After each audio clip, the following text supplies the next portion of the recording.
रहमानिर्रहीम। Kaif knowledge के मुअज़्ज़ज़ नाज़रीन, बिलाशुबा वालिदैन अल्लाह ताला की बहुत बड़ी नेमत हैं और ये नेमत इंसान को ज़िंदगी में सिर्फ़ एक ही बार मिलती है। अक्सर औक़ात ये देखा गया है कि वालिदैन को दवाओं से ज़्यादा अपनी औलाद की मौजूदगी ज़्यादा फ़ायदा पहुँचाती है। जहाँ पे दवाएँ काम नहीं आती वहाँ पे औलाद की खिदमत वालिदैन की सेहत का बायस बनती है। एक ऐसा ही वाक़या लेकर आपके सामने हाज़िर हुआ हूँ। एक ऐसे नौजवान की कहानी जिसने अपने घर में जाने के लिए गर्मियों का इंतज़ार करने का फ़ैसला किया, लेकिन फिर ऐसा क्या हुआ कि उसको उसी रोज़ ही घर जाना पड़ा। इससे पहले आपसे गुजारिश है, अगर आप हमारे चैनल पर नए हैं तो हमारे चैनल को सब्सक्राइब करें और बेल आइकन को प्रेस करें ताकि हर आने वाली वीडियो सबसे पहले आपको पहुंच सके। आइए उसी नौजवान की ज़बानी उसकी कहानी सुनते हैं। हाई स्ट्रीट साहिवाल पर मोटरसाइकिल का पंक्चर लगवाते हुए मैं फ़ैसला कर चुका था कि इस हफ़्ते भी अगर अपने घर कबीर वाले ना ही जाऊं तो बेहतर होगा। देर तो वैसे ही हो चुकी है, जहां पिछले 3 हफ़्ते गुजर चुके हैं। अगर ये भी गुजार लूँ तो एक ही बार गर्मियों की छुट्टियों में चला जाऊँगा।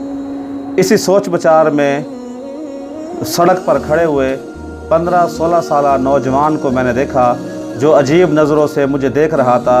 ऐसे लग रहा था जो मुझसे बात करना चाह रहा हो, लेकिन सड़क पर रश की वजह से उसके लिए बात करना मुमकिन नहीं था। जब पंक्चर लग गया तो मैंने दुकानदार को 500 का नोट दिया।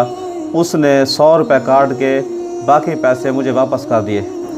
मैं मोटरसाइकिल पर सवार होकर जैसे ही शहर की तरफ जाने लगा तो वो लड़का भागता हुआ मेरे पास आ गया और कहने लगा, भाईजान, मैं घर से यहाँ मज़दूरी करने के लिए आया था, लेकिन अफसोस से मेरी दिहाड़ी नहीं लगी। क्या आप मुझे वापस जाने के लिए 100 रुपये किराया देंगे? मैंने एक उछटती निगाह उस पर डाली। सादा लिबास, माथे पर तेल से चिपके हुए बाल, जूता सीमेंट से भरा हुआ, मुझे वो सच्चा लगा। मैंने 100 रुपये का नोट निकाल के उसके हाथ पर रख दिया। उसने लिया और शुक्रिया अदा करके जैसे ही जाने लगा, न जाने मेरे दिल में क्या ख्याल आया कि मैंने कहा तुम्हें दिहाड़ी कितनी मिलती है? उसके जवाब देने से पहले ही मैंने बाकी 300 भी उसकी तरफ बढ़ा दिए।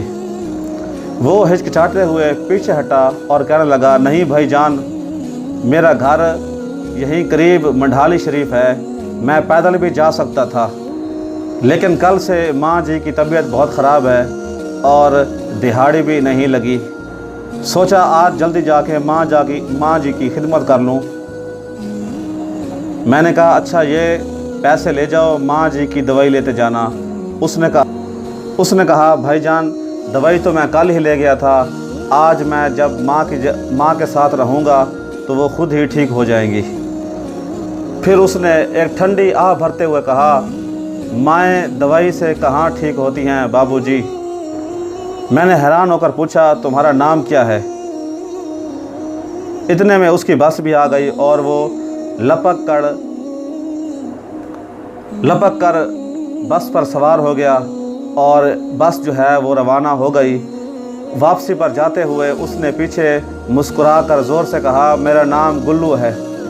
गुल्लू की बस चल पड़ी थी, लेकिन गुल्लू के वापस किए हुए 300 अभी भी मेरी हथेली के ऊपर पड़े थे और मैं हाई स्ट्रीट के रश में ख़ुद को यकदम बहुत अकेला महसूस करने लगा।